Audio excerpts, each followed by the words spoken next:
guulaystay waxbarashadii dalka Turkiga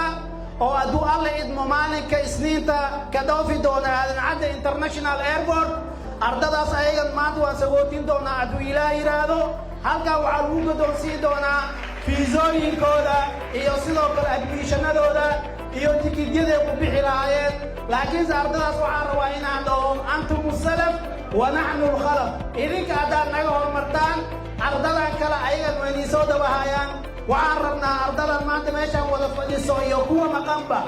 inaad ku sii diyaarisaan meelahay sii degi lahaayeen iyo meelahay ku sii nasan lahaayeen iyo qaababka Turkiga waxa loogu cuno iyo sirkaarada ku hadli lahaayeen inaad ku sii gadaan gadaashiina ka imaan doonaan aduu alla idmo